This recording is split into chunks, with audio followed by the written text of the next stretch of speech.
everyone, it's me, Kat, and today is day 9.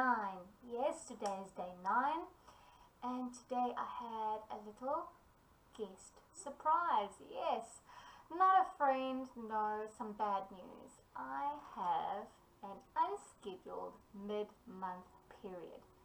For any guys watching or for any girls that don't know what I'm talking about, yes. Now we normally have a period in our cycle every 30 days or 28 days depending on who you are, but sometimes you can have 2 periods in 1 month, and that's what's happening to me. Today came along a little surprise and went boom, hello, which sucks because I feel like I just got my groove back and along life comes and gave me a little challenge, which is fine. I can handle it. I'm not as emotional as I was with my period last month during the whole sugar and depression thing, so I can handle it.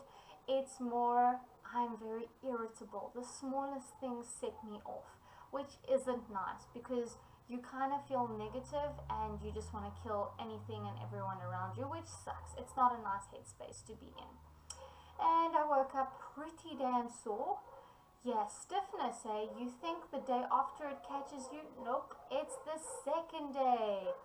Boy, oh boy, even lying in bed and stretching, I was like, sucks. So today I didn't exercise, which is okay. I will try again tomorrow. And then, very cool thing I saw today on Instagram. So a lot of you may know, they say it takes 30 days to build a habit, or 30 days to break a habit. Apparently, it takes 90 days to build a lifestyle. So if you can do something for 30 days and then a further 90 days, your chances of continuing that practice for the rest of your life is so much greater. But only about 25 people make it to 30 days, and that's why it genuinely doesn't become a lifestyle, because 90 days is a long time, especially if you're doing something that maybe you're not crazy about. So I started this whole video thing with 100 days in mind. Now tomorrow I'll be at 10 days officially free from sugar, which allows me the opportunity to try this whole 90 days becomes a lifestyle thing. So what do I want to do for 90 days? Well, for 90 days, I want to start every single morning with what you call self-hypnosis. I don't necessarily like that idea, but if it works, it works. Basically, what you do is you close your eyes, you breathe in deeply and out for longer, you relax. And in your mind, you visualize all the feelings of weakness or failure, or the actions that you don't like, or what you don't like about yourself, or every single time you failed and how that felt. Then you take a big stop sign and you bash all of it down, or you just visualize stop, stop, stop, stop, stop. And then you clear the slate and visualize what you want, your success, the positivity, what you want to achieve, how you're going to achieve it, and that feeling of feeling happy and proud and healthy and strong, whatever it is. You do that 3 times.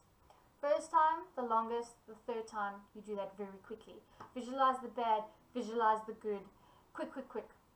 And I think that's fantastic, and I want to do it in the mornings because I find the evenings I'm very enthusiastic about the next day. I'll be like, yeah, I'm going to do this and this and this and this, and then you wake up the next morning and you think, oh my gosh, what was I thinking? That was old me, new me, doesn't like it.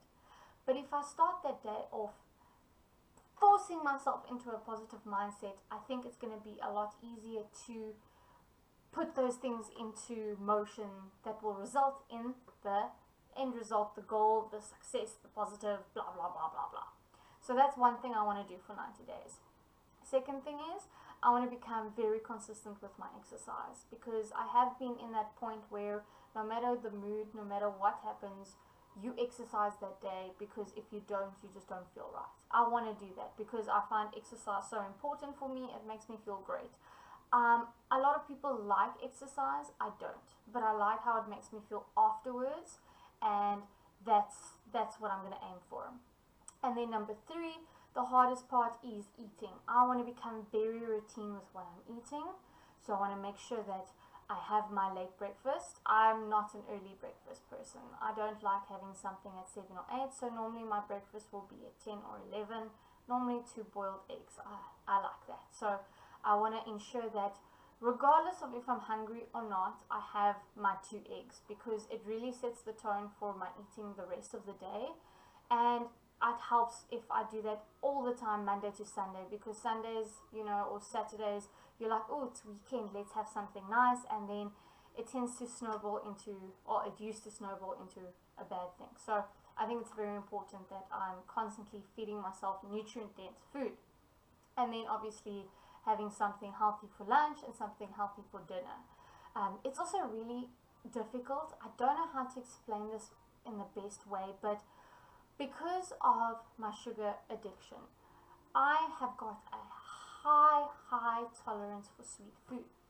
Now, on the other spectrum of that is that things that aren't that sweet, or things that are a little bit sweet, start tasting very dull.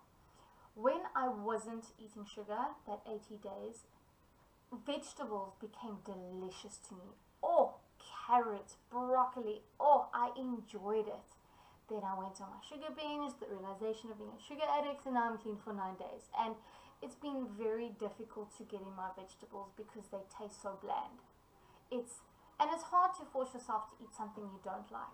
But I know that there was a stage that I liked it. I liked having a fresh salad with all the crunchy peppers and tomato and gherkins, and oh, everything was so delicious. And now it's just like, oh, I feel like I'm eating cardboard. So for 90 days, I'm going to push myself to eat my vegetables like a little child. Airplane in the mouth. You need to be and grow into a big, strong girl.